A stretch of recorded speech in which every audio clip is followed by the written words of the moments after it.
Pero definitely guys, may isasalba pa tong relationship nyo. May chance na magbago pa once na nag-heal yung inyong relationship mga kapiksi. Kasi definitely guys, sabi ko nga sa inyo kanina, no, merong mga pagtatalo dun sa relationship nyo. Especially guys, kung magkaibang lahi kayo nitong person mo. Kasi yung iba sa inyo guys, pwede magkaiba ng lahi, magkaiba ng kultura, magkaiba ng beliefs, no. So doon medyo nagkakaroon ng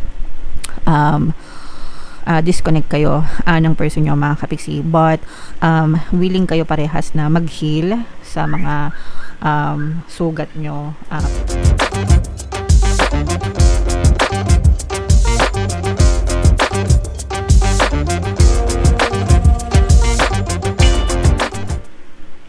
Hello guys, hello Sagittarius, welcome back to Pinay Pixie Tarot. Ang pamagat ng episode natin for tonight is silip sa pag-ibig, kapalaran, love life reading mga kapiksi para sa Sagittarius ngayong July, Sun, Moon, Rising, Sign, and Venus. Kapag love reading guys, pwedeng ma-pick up yung energy nyo, pwedeng ma-pick up yung energy ng person nyo, pwedeng magkabaliktad yung roles mga kapiksi. If in case hindi kayo naka-resonate dito, try nyo panoorin yung video dun sa zodiac sign ng person nyo guys, baka nandun yung energy nyo. So unahin natin tong deck na to, tingnan natin yung mga mensahe sa inyo ng inyong person mga kapiksi. I smile on the outside but I am dying on the inside mga kapiksi. Okay, so pinapakita niya na masaya siya pero deep inside dying, ibig sabihin hindi siya masaya, no. May mga hinagpis, no, may mga emo sa kanyang kaloob-looban mga kapiksi. So yeah, tingnan pa natin guys, no. Comment down below kung naka-resonate kayo guys. Iba-iba kayo ng sitwasyon, no, kaya hindi lahat mag-resonate. Kung ano lang yung maka-resonate sa inyo guys, take that message. I cannot listen to your voice, it affects my soul. So dito guys, pwedeng nagkakaroon kayo ng mga issues ng person mo na parang nakaka-apekto sa kanya mga kapiksi. Medyo dinadamdam niya na ito guys, pero I'm sensing na for the sake of siguro para magtagal lang yung relationship nyo ganyan, or makasurvive pa, parang hindi siya masyadong nagpapa-apekto or hindi niya pinapakita sa'yo na apektado siya mga kapiksi, pero deep inside parang apektado na siya, nasasaktan na siya, may mga naiisip na siya, ganyan-ganyan. So doon na nagsisimula mga kapiksi. Okay, and another message guys, I feel unbalanced and uneasy, I don't know what to do to fix it. So hindi na siya komportable, in short guys, no. Hindi na siya komportable sa relationship, hindi na siya komportable sa inyo guys. Pwedeng in a relationship pa kayo nitong person mo pero medyo ganun-ganun na guys, or pwede rin naman na nag-ghosted na talaga kayo nitong person na to mga kapiksi. Or yeah, tingnan natin guys kung ano pa yung pwedeng nakaka-impluwensya sa relationship nyo. Past love, pwedeng sa iba guys, pwedeng hiwalay na kayo, and pwedeng this is pertaining to past love. Pwede rin guys na may mga ex na umi-eksena, no. Pwedeng ex niya umi-eksena sa kanya, or ex mo umi-eksena sa'yo, and pwedeng nagiging cause yun ng gulo sa relationship nyo mga kapiksi. What else guys? Gifts, no. So pwedeng suyuin ka pa nitong person mo mga kapiksi, depende kung anong magiging takbo, kung magpapalit ng mood ganyan. So pwedeng suyuin ka pa nitong person mo and bigyan ka ng mga regalo guys, or you may also be, pwedeng si universe din yung magbigay ng regalo sa inyo para maging harmonious yung relationship nyo, but it all depends on your energy pa rin mga kapiksi. And another message guys is open relationship. So pagka ganito guys, ibig sabihin pwedeng may partner siya, may partner ka, tapos mag-partner kayo.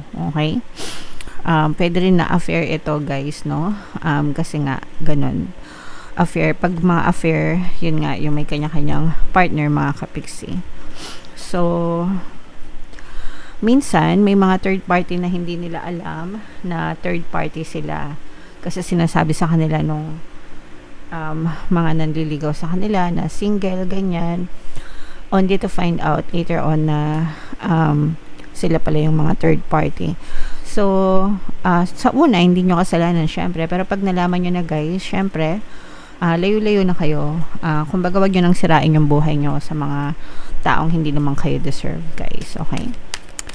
So, tingnan natin, Sagittarius, kung anong ganap sa inyo. Shuffle ko to, guys. Habang shuffle ko to, panoorin nyo muna yung video natin regarding sa ating paano mag-manifest ng abundance video course. Kapiksi, sawa ka na ba sa mga struggles at hirap sa buhay mo? Masipag ka ba at masikap sa buhay ngunit hindi ka pa rin umaasenso? Ilang beses ka na bang nag-attempt magnegosyo at mag-invest pero palagi ka pa rin nalulugi? Sa pagkakataon na ito ay maaaring may subconscious beliefs ka na nagiging balakid sa iyong pag-unlad at pagyaman. Introducing, paano mag-manifest ng abundance video course. Dito ay matututunan mong ma-overcome ang mga balakid mo para tuluyan ka ng umunlad, umasenso, sumagana, maging matagumpay, successful at maswerte sa iyong kabuhayan, pera, trabaho, negosyo sa lapi at kaperahan ng bonggang-bongga. Dali, mag-send na ng email sa pinoypixie@gmail.com at simulan na ang iyong pagyaman ngayon. Alright, so sa lahat ng gusto mag-avail ng course, guys, naka-flash sa screen nyo. Una, meron tayong paano mag-manifest ng abundance video course. Meron din tayong paano mawala ang third party at magkaroon ng harmonious na relationship. And meron din tayong paano pabalikin si ex, revise breakup. So sa mga interesado, guys, mag-send lang kayo ng email sa pinoypixie@gmail.com. So, Sagittarius, guys, kayo ay represent ng Queen of Wands. Ito yung ating love energy, mga kapiksi. Latag natin yung spread nyo, guys. And by the way, sa mga gustong matuto mag-manifest, guys, pwede kayo mag-join sa ating exclusive membership program. Click nyo lang yung join button sa baba, guys. Kapag member na kayo, magkakaroon kayo ng access sa mga exclusive videos natin, guys, regarding manifestation using the power of your subconscious mind and law of attraction. So, itong relationship nyo, guys, pwede pa itong maisalba, no? Meron ditong presence ng another fire sign, guys. Aries, Leo, Sagittarius. For some of you, pwedeng fire sign din yung person mo. So, definitely, guys, nakikita natin yung lungkot, no? Dun sa, pwedeng, for some of you, yung iba sa inyo, guys, pwedeng LDR kayo nitong person mo.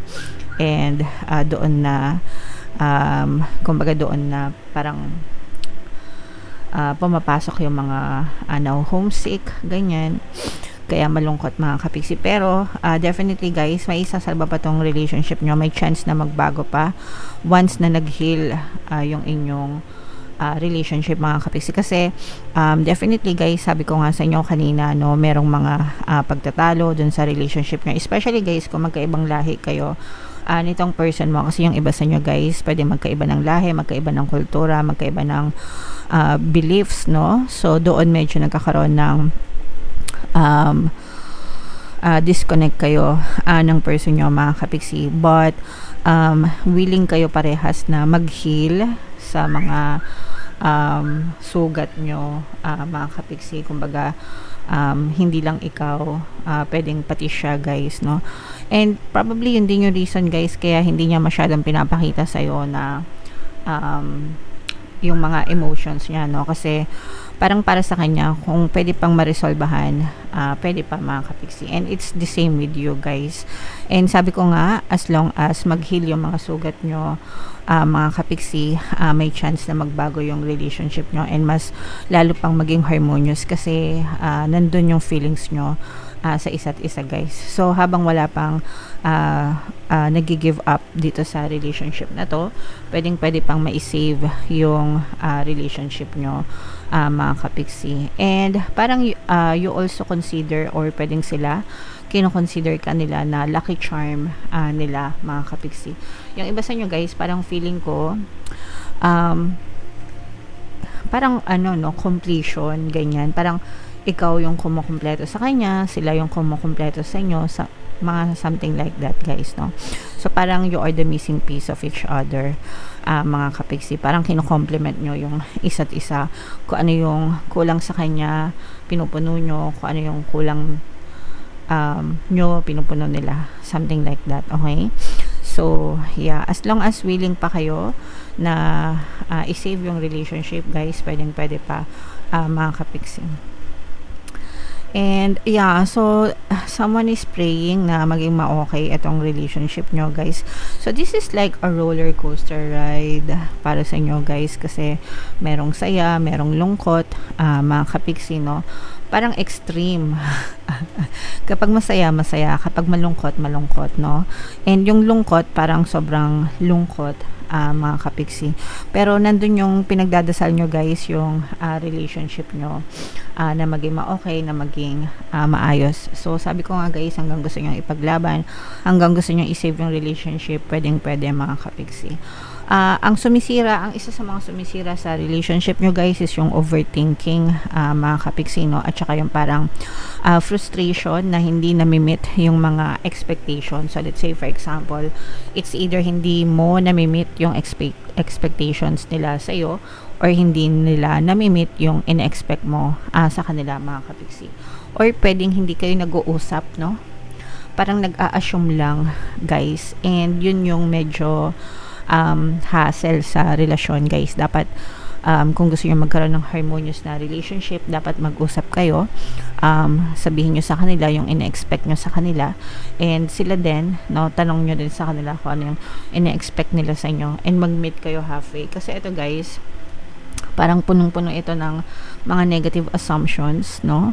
Kumbaga, pag sinabing negative assumptions, kung ano-anong kanigahan yung ina-assume mo dun sa person mo, no? Pwedeng ina-assume mo na ayaw nila sa iyo, hindi ka nila mahal, hindi ka importante sa kanila, hindi ka nila priority. So, yun yung mga negative assumptions na nagpapalala ng mga overthinking mo, no? Over na thinking pa. Overthinking na malala pa, 'di ba? So, yeah. So, communication is the key para maging harmonious yung relationship nyo, mga kapiksi. Alright? So, comment down below if story nyo ba to, Sagittarius, and pwede kayo makinig, guys, ng mga relationship subliminals natin kung gusto nyo, para ma-save yung relationship nyo, guys. For more tarot readings, ito yung playlist nyo. Ito naman yung ating success stories ng paano mag-manifest ng abundance video course. Thank you for liking, sharing, and subscribing, guys. See you next time. I love you all. Have a nice day. Bye-bye.